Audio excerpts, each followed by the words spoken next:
Sahanavavatu Sahanau Bhunaktu Sahaviryam Karavavahai Tejasvinavadhitamastu ma vidvishavahai.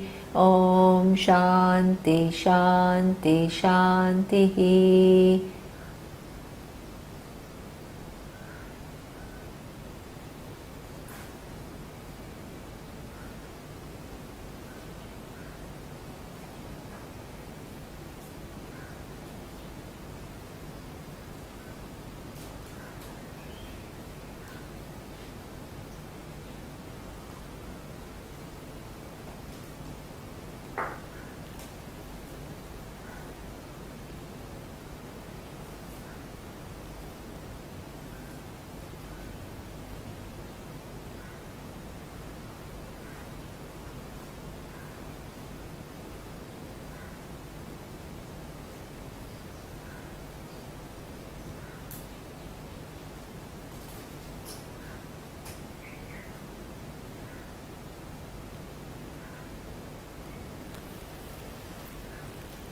So the text that we are studying is Tattvabodha, as you know.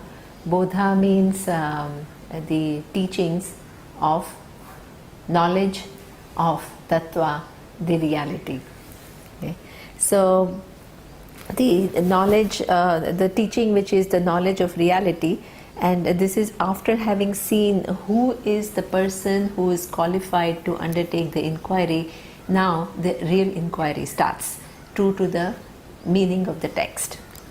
So the question is asked, Tataha Tattva Vivekasya Adhikarinaha Bhavanti. So all these the values which are talked about, they are for the creating eligibility for the people who are inquiring into the truth, okay, knowledge of the truth.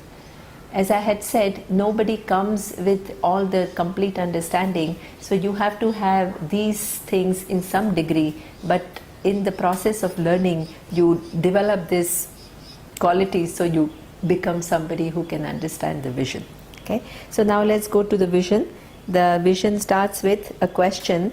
He says, Tattva Vivekaha Kaha. So what is this discriminative knowledge of truth? So the answer is given, what exactly is this knowledge of truth? We think that we all know what the truth is, okay? And we have our known means to establish the truth of things, such as in the empirical world, we have science, we have different methods to establish the truth. But here, this particular inquiry into the truth is of a different nature, and what is the inquiry is explained in the next line, which says, Atma Satyam Tat Anyat Sarvam Mithya Iti. So it starts with a big statement, which is really a total paradigm shift, which reveals what is the nature of this learning. And it says the nature of this learning of the knowledge of the truth, okay, and that is Atma is Satyam. Atma is that which is, Satyam is an ontological word. It means there is no such object called Satyam. Satyam is a word which indicates the order of reality of a given thing. Okay? So Satyam is defined as that which is absolutely existing, or that which has an independent existence of everything else. Okay? So that is the meaning of Satyam. And he says that Atma is the Sanskrit word for I. So I am the only absolute existence in the universe. And it says Tat Anyat, anything which is other than Atma, I, is Sarvam Mithya Iti. Everything else is Mithya, it has a dependent reality. So what does dependent reality mean? It means neither you can dismiss it as non-existent, nor you can give it an absolute reality. Because the minute you begin to look into it, that given thing is just that given object reduces to forms within forms within forms within forms, right? And there is no real existence that you can attribute to that given object. Okay, so that is the meaning of mithya. So that means that the whole teaching is about how I am the only independent reality, the absolute truth, which does not depend upon anything for its existence, and everything else has its existence depending upon that I. Okay, and that everything else is actually nothing but forms within forms within forms within forms, and they don't have a real substance other than I. So this is what is said. Now that seems like a very, very big thing to make a claim, because the way I understand myself now, I am certainly not the truth of the whole universe. I can never claim that everything in this universe, which includes time, space, and every different object starting from big galaxies to this small little bacteria, all depends upon me. In fact, I find myself totally at the mercy of these great forces that exist in the universe. Okay? So therefore, the way I understand myself to be, this statement seems like an impossibility. Okay? So therefore, I have to now ask this question, who is this I? Because the way I understand I is certainly not fitting into this definition. So therefore, the next question is asked, so what is this Atma? Okay? So the question is, Atma kaha? Who am I? What is this I that you are talking about, which has the independent existence, which has the absolute existence? So the answer is very interesting, because the answer starts with not just revealing what the nature of I is, it starts by negating what we think our I is. Okay? Because if it starts revealing what the nature of I is, there is a danger that you retain your understanding of what I is and you superimpose on that understanding some other concepts. Okay? So therefore, any good teaching has to clear you of your existing understanding of what I is, show you how that what you think your I is not in fact the I, and then lead you to discover what is the real nature of I. So this is what is done. It first starts to answer this question, what is the nature of I? It first says what it is not. Okay? So the answer is, स्थूल सूक्ष्म कारण शरीरात् व्यतिरिक्तः पंचकोशातीतः अवस्थात्रय साक्षी सच्चिदानंद स्वरूपः सन् यत् तिष्ठति सः आत्मा. Okay, so the one which stands. How does one stand? That which is distinct from sthula sukshma karana sharira. That which is distinct from the physical body, it is distinct from the subtle body, and it is distinct from the causal body. Okay? So we will see, he will explain how what is exactly the physical body, what is the subtle body, what is the causal body, that he will explain. Okay? Then the next thing is pancha kosha titaha. So there are 5 levels of error that we make, and one is what we call annamaya. Annamaya is the physical body, which is a modification of food. Then pranamaya, and all the subtle functions of my prana. Prana means my, we will see what it includes, the entire mechanism which makes me alive as an entity. Okay? Then manomaya, my capacity to think. Then vijnanamaya, my sense of doership. And anandamaya, which is my sense of enjoyership.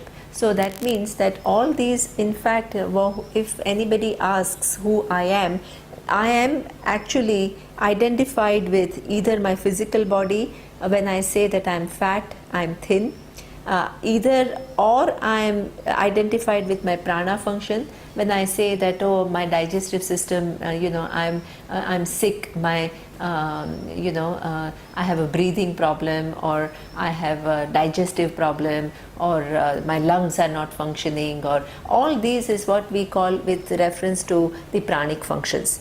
Then manomaya is obviously, then I say that I am angry, or I am happy, or I am joyous, I am elated. All these things are with reference to what we say the capacity of mind that we identify with as I, and that is what we call manomaya. And there is a vijnanamaya behind all these different pursuits that we have. What happens is that the senses that we have come in contact with sense objects, and this is how we begin to interact with the world. Okay? And there is a person, not only you have an interaction and it invokes some kind of feelings in you, but there is a person who is like a cognitive person who is deciding, okay, organizing all these different perceptions. First of all, even saying that what kind of objects I want to identify with. Okay, so that there is a decision maker who then engages in the world. You can say, okay, I am going to help myself to only think about good things, and I am going to keep a company of people who are good thinkers rather than people who are just hanging around and wasting their time. So this is what we call a decision maker, a karta, who is engaging, who is coming in contact with the world and making some decisions with reference to what kind of life one wants to have, what kind of values one wants to live with, what kind of things what one wants to pursue. So this decision maker, okay, using certain cognitive capacity, making sense of the world which is registered in the mind, this is the person whom we call karta. Okay. Now karta ultimately is doing everything, whatever you decide, whether you decide to while away your time and waste your life in not hardly doing anything, or you really stretch yourself and expose yourself to some frontiers of knowledge and expand your understanding and broaden your perspectives. Whatever it is ultimately done for the sake of oneself. Okay, so this is what we call Anandamaya. What gives you pleasure, what gives you satisfaction is something which is what you are going to be ultimately committed to. So your decision making has one main criteria, and that is what will please me, what will give me what I am looking for in terms of fulfillment. So this is what Anandamaya is. So therefore, in fact, if you ask anybody who you are, it will fall into one of these five.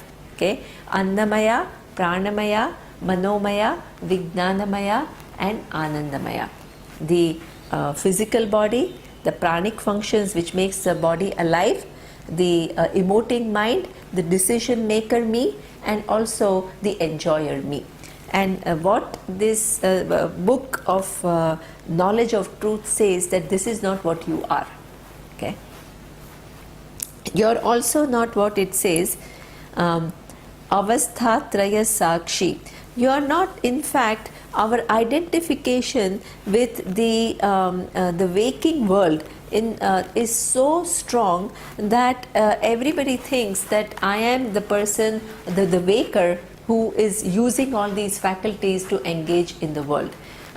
So the teaching says you are distinct from being the waker, from the dreamer and deep sleeper. So this is what Atma is. So if all this is what you are not, because anything that I thought is falling within these three categories, either Sthula Sukshma Karana Sharira, or Pancha Kosha, or three avasthas of waking, dream and deep sleep. So if all of this you are not, then who you are? So this is what it says, that I am this Atma which has the absolute existence is what? Satchidananda Swarupaha. Okay? So that is what Sat is existence, then Chit is consciousness, and Ananda is used in fact in the sense of limitless. So I am that existence which is consciousness, which is limitless. This is what I am. And if I place my I where it belongs in this Satchid Ananda Atma, then I discover the fact that that existence, consciousness which is limitless, is the only absolute reality, and everything else depends upon this consciousness for its existence. So this is what is said in the very first answer to what is Atma. Now, each of these terms of what is Sukshma Sharira, what is Sthula Sharira, what is Karana Sharira is all explained. So we will see each one specifically. Even though I explained in a very brief manner, we will see what this Sthula Sharira is. So we must remember that Atma is revealed to be not Sthula Sharira. Okay, so that what is this Sthula Sharira? We think for it to be as good as the physical body, but it is not the physical body. So what is Sthula Sharira? That is defined. There is a question, Sthula Shariram Kim? The answer is, what is the gross body? The answer is Panchakruta Panchamahabhutaihi Krutam Sat Karma Janyam Sukha Dukkhadi Bhoga Ayatanam Shariram Asti Jayate Vardhate Viparinamate Apakshiyate Vinashyati iti Shadvikara Vat Etat Sthula Shariram. Okay? It explains what is this Sthula Shariram, the physical body. So one way you can say I am not the physical body, but the other way of actually explaining what is the physical body is very interesting. It says that how is this physical body done? Okay, that is the key to understanding why it is not I.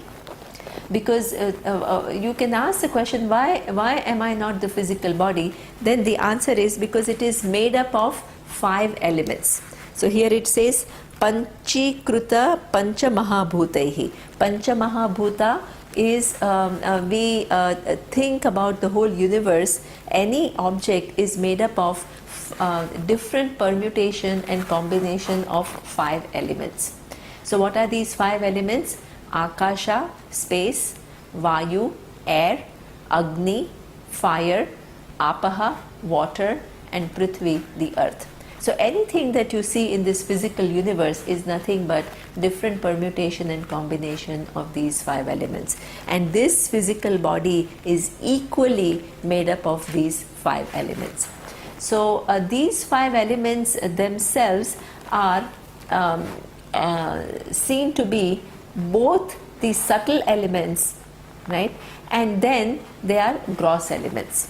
So that means that, as we will see in the next, that there is a Sukshma Sharira also. Sukshma Sharira is the subtle body, and that subtle body is also made up of these 5 elements. Then you can ask the question, then why something is subtle and something is gross? So if they are just nothing but 5 elements. So here it says that there is some kind of an intervening process which is done where the subtle 5 elements go through a process of grossification. So this is what is explained by saying Panchikruta. So what is this process of grossification? Itself it explains what is that Panchikaranam, but I will explain here briefly that one element which is, let's say, Akasha, which is a subtle element, okay, now it, in order to become gross Akasha, it is divided into half. The one half of Akasha is remaining, and the other half includes 1/8, 1/8, 1/8 and 1/8 of all the other 4 elements. So the Akasha which is at the gross level is half Akasha at subtle level plus 1/8 of Vayu, 1/8 of Agni, 1/8 of Apaha and 1/8 of Prithvi. So this is how you come to the physical Akasha. Okay. So this way is the whole physical body is grossified 5 elements, made up of grossified 5 elements. Now, why is it born or how is it born? So here it says Sat Karma Janyam. The physical body that comes to us is born of some amazing actions that we have done in the past. Even though it may seem like human life is highly challenging, it is fraught with so many kind of difficult situations, both at a personal level and also at global level. Life is a struggle. There are stresses, there are predicaments that we find sometimes very difficult to overcome. So given this life, why is it called that it is Satkarma Janyam? It is, what Satkarma Janyam means is, it is born of good actions. Okay? Even though human life is challenging in some ways, human birth is considered to be one of the most important births according to Indian philosophy, because in that birth you are given a free will. Okay. Now, what is a free will? That it's not totally programmed. If you look at the animals, they are largely programmed. So one easy way to understand is that the lions are programmed as being carnivore, and cows are programmed as being vegetarian. Okay, they don't have to make any choice. It's just kind of largely a programming. Whereas human being has a free will. One can decide to be a carnivore, or one can decide to be a vegetarian. So that choice is given to us. So that is something which makes the human birth very, very valuable. Okay? And along with that faculty of choice, which is free will, is given the understanding of what is right and what is wrong. Okay? So this is what we said, the whole value structure, as I had explained earlier, comes because we have a free will. If human being was given a free will without the knowledge of how to make the decisions, okay, that would be a fault in the creation. But because there is a free will and there is also a guiding factor which is an inherent part of the brain, it is actually a perfect system. Because you now are also given the knowledge of what kind of choices you should make, what should they be guided by. Okay? So this is why human birth is privileged. Then the other thing which is very important to understand is, given this free will, what is the highest possible accomplishment that a human free will can make? Okay? So you can use your free will to just get a few things of the world here and there, or you can use your free will to come to know your true nature, which is limitless. Okay? So there is something which is the highest possible usage of the free will, is to untangle all our confusions and begin to see the reality as it is. And that reality happens to be that I am the truth of the whole universe. So that free will is also given that capacity to figure it all out. You know, we are in this universe, and there is some kind of a puzzle. We don't know exactly where we are going, what we are here for, what should be the goal of life. So all these questions are something which are not really answered for anyone.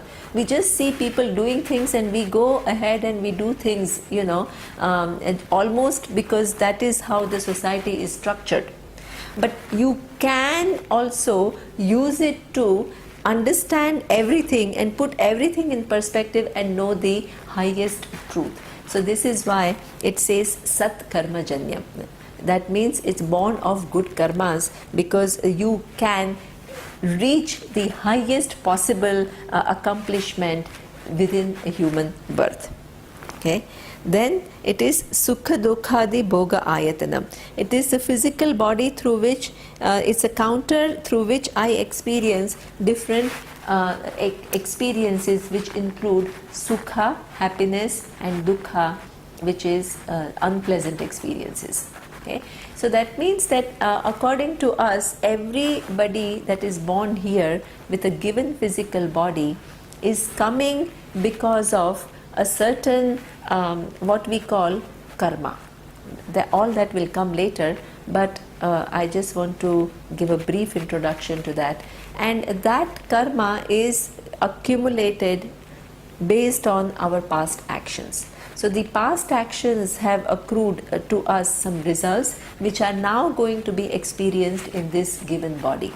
And those results will be experienced in form of if I have done some good actions, then it will bring me pleasurable situations, and if I have done something which is not very pleasant, it will bring me some unpleasant situations. So physical body itself is something which is a counter through which I experience sukha and dukkha, and within which a different range and varieties of experience, okay, based on my own created causes.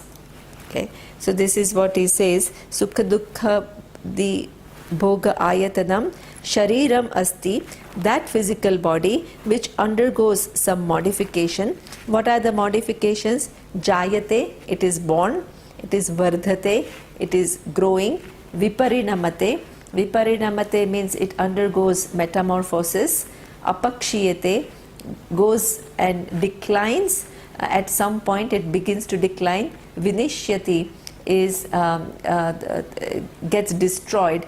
That shad vikara vat etat sthula shariram, that which has sixfold modifications, this is what we call sthula sharira, the physical body. Okay. Now this physical body, why is it not I? Okay. As we have seen, it is made up of 5 elements which are grossified. So that is very easy to figure out that I am not the space, I am not the air, I am not the water, I am not the fire, and I am not the earth. So if each of these 5 elements I am not, okay, and the body is nothing but coming together of these 5 elements, how does it become I? Okay. So therefore I begin to see very intimately that I am making a mistake about my self-identity. I am taking myself to be something that I am not. Okay. It is true that among all the different bodies, I do have a specific relationship with one given body. There is no doubt. There is absolutely no doubt. So that means that when you are sick, only you feel your sickness. Okay. Or when you are fat, or when you are thin, or what you are fair, all the characteristics of the body are experienced by you intimately, which is not experienced intimately by anybody else. But because it has a special relationship, you cannot say that it is I. That is a mistake. So there we say that among all the cars in the world, you have a special relationship with one car. That is true. That is your car. But you don't mistake yourself to be the car. So here, unfortunately, when it comes to body, we mistake it to be I. The other way that you can see that I am not the physical body is that, it says that it undergoes all these different changes. It is born. And if you really look at your pictures, a few years ago, many times others cannot recognize at all that this is you. And you yourself are, my God, this is how I was. So that means it's constantly undergoing a change. Okay? Even at a cellular level, that the cells are constantly kind of regenerated. You get rid of some cells and new cells are born. And that process is something which is continuous. Okay? So that means that if you are the cell, then you will go when one cell goes. But you are very much present when the cell comes, the cell goes, new cell is coming, then the other cell goes. So coming and going of the cell does not do anything to I. Okay? So this is where one appreciates the fact that the body undergoes many different stages, and at cellular level also there are changes all the time, and all these are something which are known to me. I am the knower of all these different changes that are taking place. That is what we call Drik Drishya Viveka. that I am the seer of all the changes, I am not the changes themselves. Okay, so what I have mistaken is what is drishya, what is seen by me, I have taken it to be drik swarupa. I have taken it to be the nature of the seer. Okay, and this is where you intimately can understand that you are not the physical body. Okay. Now, two things which are very important to understand here, that even though you are not the physical body is very important, because it is the Satkarma Janyam. Okay. It is born, this is a privileged birth. You can only actually, there are so many possibilities that are given along with this physical body. Okay. It's the body where you not only experience the different situations according to your actions of the past, but in which you can actually gain the highest. So even though you are not the body, it's not the matter of just kind of saying, oh, I am not the body. It's the greatest instrument that is given to you, okay, within which you can then figure out the whole puzzle of the whole universe. So that also is very important to understand, that the physical body is a big gift given, and one cannot just dismiss it very lightly as mithya.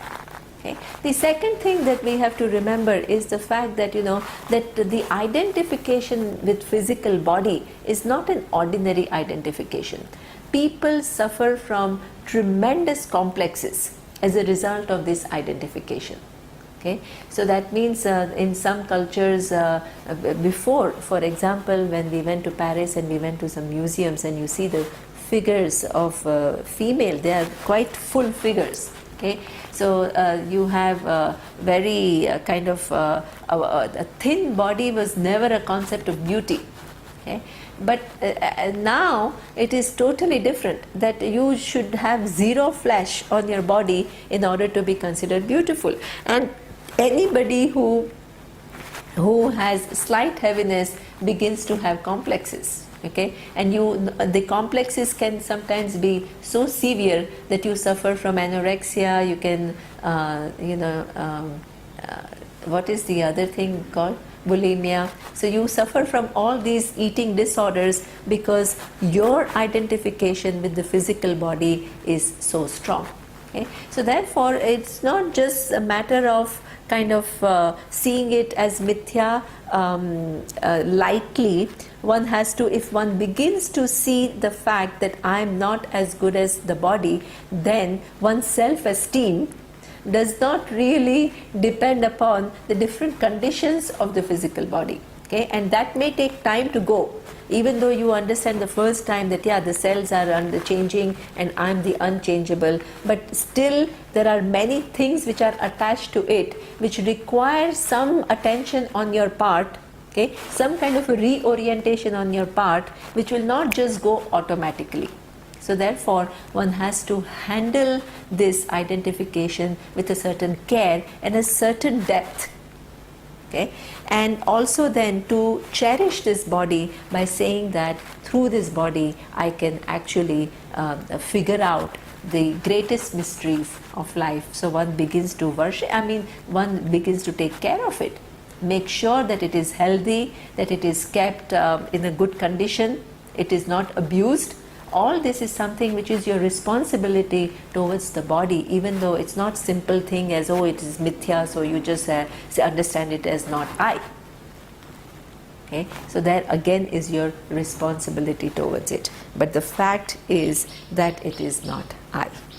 Okay, then what is Sukshma Sharira? The second mistake that we make about who we are, it is we think of ourselves as Sukshma Sharira, the subtle body. So what is a subtle body? It is explained. It is explained in the next verse. It says, Apanchikruta panchamahabhutaihi krutam satkarmajanyam sukhadukhadi bhoga sadhanam pancha gnanendriyani pancha karmendriyani pancha pranadayaha manascha ekam buddhischa eka eva sapta dasha kalabhihi saha yat tishtati tat sukshma shariram. Okay. So sukshma sharira is defined as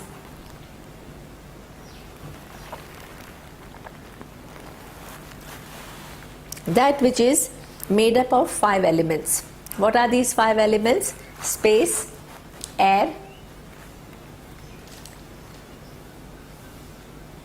fire, water and earth.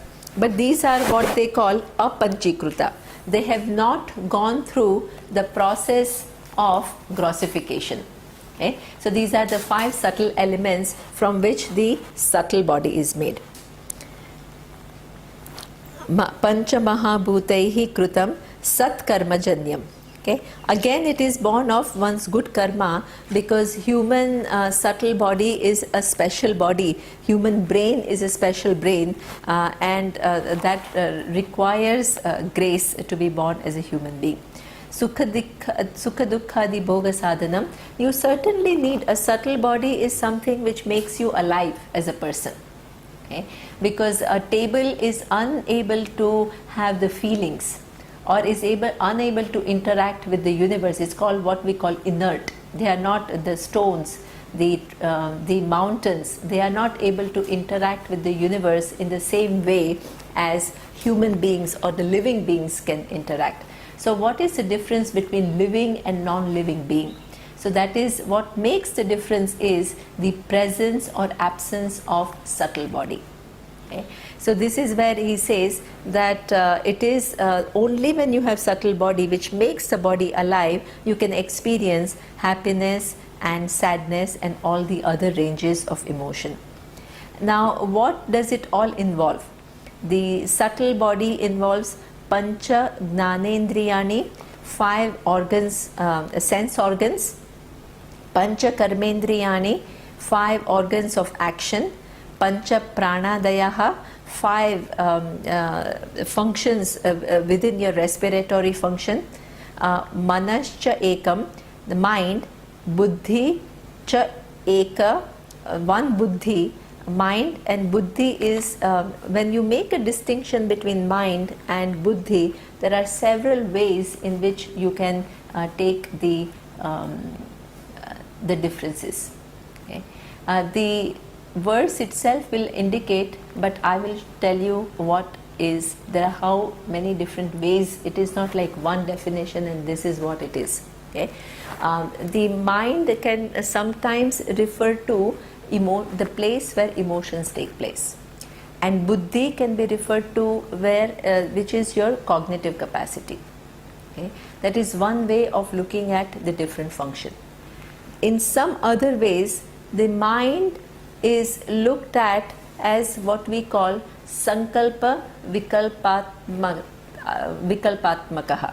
Okay? So that means where there is this so-called doubt. There is a doubt that, oh, should I do this or should I do that? Okay? And buddhi is the one which is nishchayatmika, where you then say that, okay, I am going to consider various options, and this is my resolve, and this is the decision that I am making. So this way we should not fall into, oh, this is the definition and therefore it is the only reality, because it is looked upon differently and they all encompass different aspects of how our mind works. Okay? So this is what we call manascha ekam, buddhicha ekam, saptadasha kalabhihi. So there are 17 aspects in this sukshma sharira.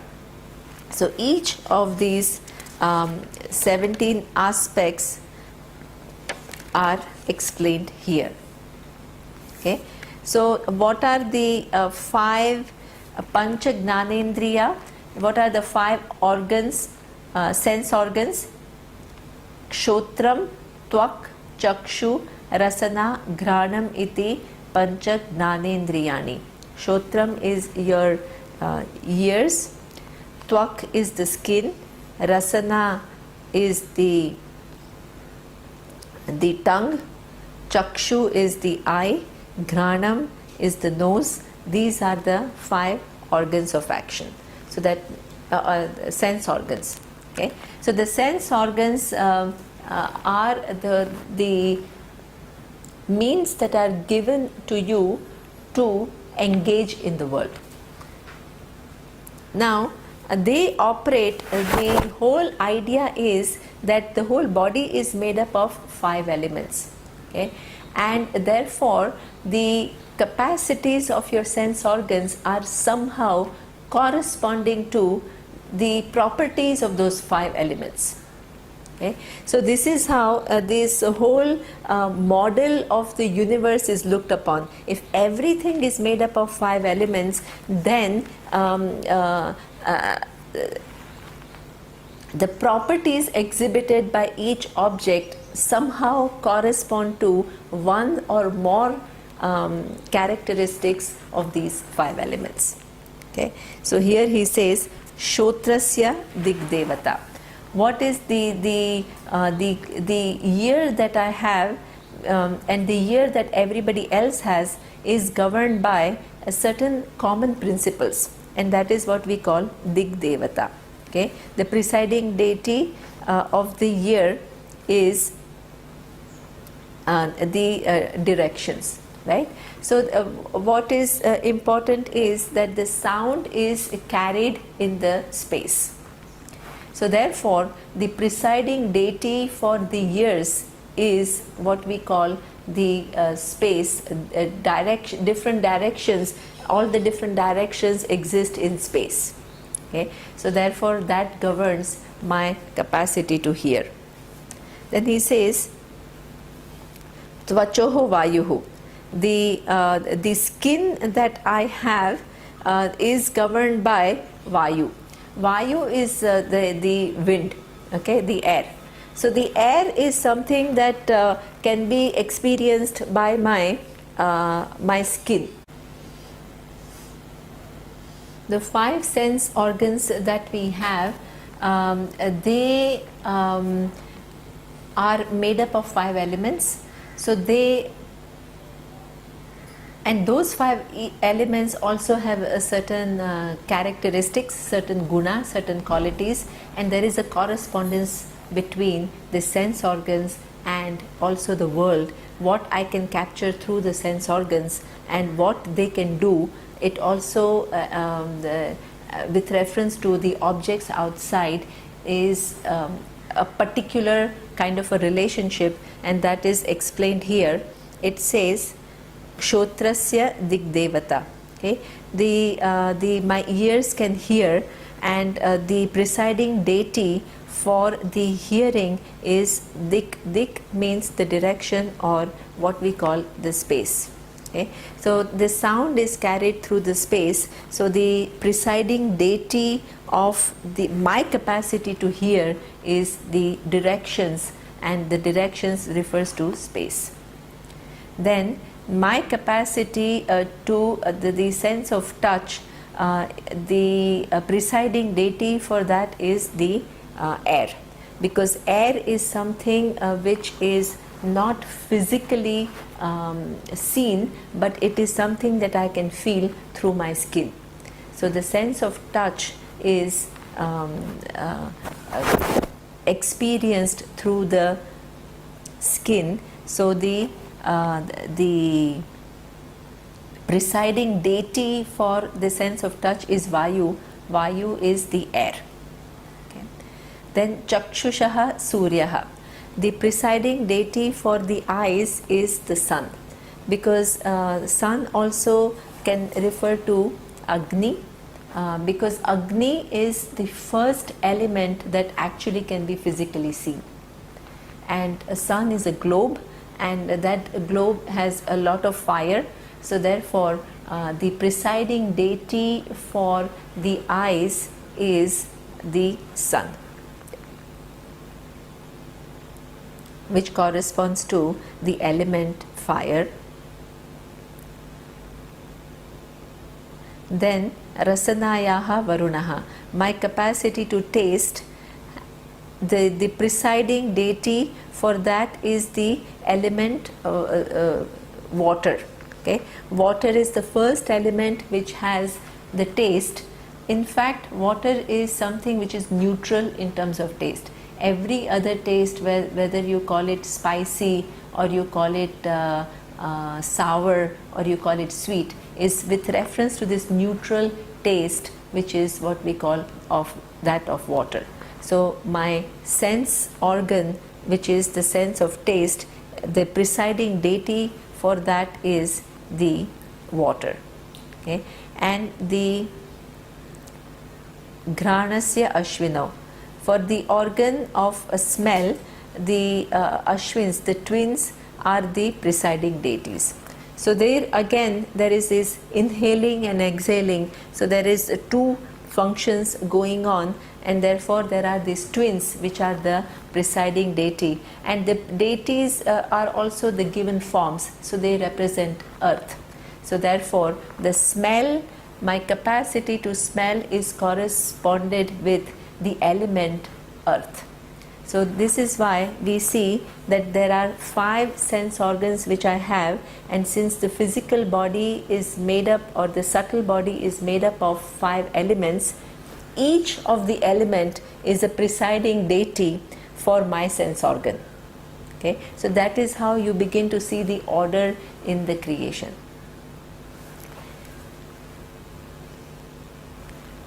Then these are Gnanendriyasya Devata, these are the presiding deities of sense perception or sense organs. Now what are the functions? What does the ear do? The ear, it is explained in the next verse. It says Kshotrasya Vishayaha Shabda Grahanam. The scope of the ear, what can the ear do? It can pick up the sound. Tvachaha Vishayaha Sparsha Grahanam. What does the skin do? It actually gives me the sense of touch. Chakshushaha Vishayaha Rupa Grahanam. The eyes can capture the physical forms. Rasanayaha Vishayaha Rasagrahanam. The tongue can recognize the taste, and Granasya Vishayaha Gandha Grahanam iti. Okay, what do my nose? What does my nose do? It picks up the smell. So these are the 5 sense organs. They do a given function which has a correspondence with 5 elements. Okay, and the objects that exist in the universe are also made up of these 5 elements. So therefore that there is a given object which has a smell, that is because of the presence of Prithvi there, and I have a sense organ which is nose. So my nose, which is also made up of 5 elements, can pick up the smell. Okay, so there is an emitting media and there is a picking up media, and each one is nothing but the interplay of 5 elements. So this is how the whole universe is arranged. Okay, so here he says then the Sukshma Sharira not only includes 5 sense organs, but it also includes 5 organs of action. So the 5 organs of action are Vak, Pani, Pada, Payu, Upasthani, Iti. So here again, one is Vak. Vak is the speech, the organ of speech. Pani is the hands. Pada is the legs. Then Payu is the organ of excretion, and then Upasthani is the organs of genitals. So these are what we call the 5 organs of action. The physical body, you may think that why organs of action include hands and legs, because this is part of the physical body. But in fact, what is important to understand is that yes, the hand is the physical part of the physical body, but your capacity to lift the hand is something which is subtle. Because sometimes you can be paralytic and you have the physical hand, but you cannot move it. Okay? Or you have legs and you cannot walk. So that means that there is a physical leg which is part of the physical body, but the capacity of the hand to do its job and the capacity of the leg to do its job belongs to the subtle body function. Okay? So therefore, these are the 5 organs of action which are again subtle in nature. Why do we call it subtle? Because it's something that it's not something esoteric, but it is something that you cannot objectify. Okay? So that means you can see the physical eye is part of the physical body, but the capacity for your eyes to see is what we call the part of the subtle body. Okay? So that means you can have a physical eye, but it may not be able to see. So only you know whether the eyes are able to see or not, or over a period of time the deteriorating capacity of your eyes to see. All this is something which is a subtle function. Just by looking at your physical eye, an outsider cannot assess all these functions. Okay? So this is why we call these subtle functions. Okay? So the 5 karmendriyani, and each one again has what we call the presiding deities. Vachoho vak vanhihi, the presiding deity of the speech is fire. Okay? Why is it fire? Because what is interesting is the speech can do many different functions. Like fire, it can burn all the ignorance. Okay? It can give you the knowledge. The speech is something which is so powerful that it can give you knowledge. Okay? It can remove the ignorance. It has that capacity. But like fire, it also can destroy. So it can also destroy if it is not used in a proper manner, then it has the capacity to do a lot of harm. So therefore, the presiding deity of Vak, speech, is what we call Agni Vanhihi. Then Hastayoho Indraha. Okay? So what is the presiding deity of your hands is Indra. Indra is supposed to be the king of the heavens. Okay? So that means that the king of heavens is ruling the world through what? Through the different hands of different people. Okay? So that means you give as a king, you don't actually physically do things. You give orders, and whatever orders you give get executed by hands that people have. Okay? So this is why the presiding deity of the hands is Indra, Padayoho Vishnuhu. The presiding deity of the legs is Vishnu. Now Vishnu is standing for the sustenance of the whole universe. Okay? And it within which all the activities are possible. So the legs are also something which is which gives you a certain stability. If you don't have legs, you will be floating in the universe. So there is this so-called, even though it is changing, there is this stability that your feet touch the ground, which makes you a stable entity which is able to accomplish things. Okay? So therefore, the presiding deity for legs is what we call Vishnu, the sustainer of the universe.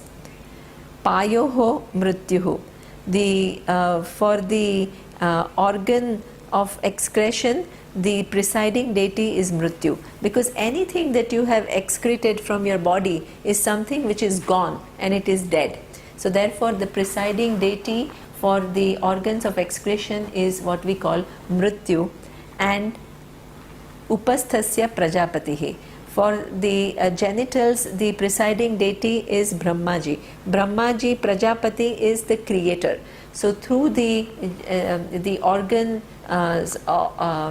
which involve procreation, okay, all this Srishti, the entire universe is kept alive, and you have new and new things emerging in the universe. So you have 5 organs of action, and then the presiding deity of these organs of action. And what do they do is explained in the thing, Vachaha Vishayaha Bhashanam. What does your speech do? It is capable of speaking. Panyoho Vishayaha Vastu Grahanam. What can your hands do? They can grasp the objects. Padayoho Vishayaha Gamanam.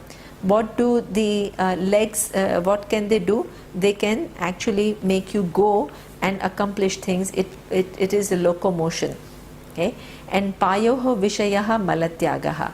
What the organs of excretion are, the function is to eliminate the waste products. And Upasthasya Vishayaha Ananda Iti. And the genital is meant for procreation as well as the pleasure.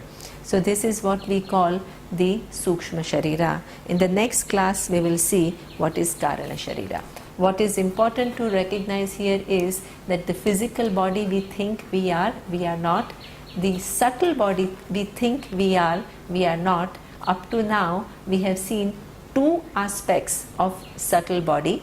One is the sense organ and the other one is organs of action. And each one of them has a specific function. That specific function corresponds to the characteristics of one of the 5 elements. It can engage in the world, which also is nothing but objects which are made up of 5 elements, which exhibit some of the qualities that are characteristics of the 5 elements. So this is how the whole engaging in the universe goes on. But all that is not you, and that is what is pointed out. Okay, so the next, who you are not, is you are not the Karana Sharira, that we will see next time. Om Purnamadav Purnamidam Purnat Purnamudachyate Purnasya Purnamadaya Purnameva Vashishyate. Om Shanti Shanti Shanti. Om Shri Gurubhyo Namaha. Harihi Om.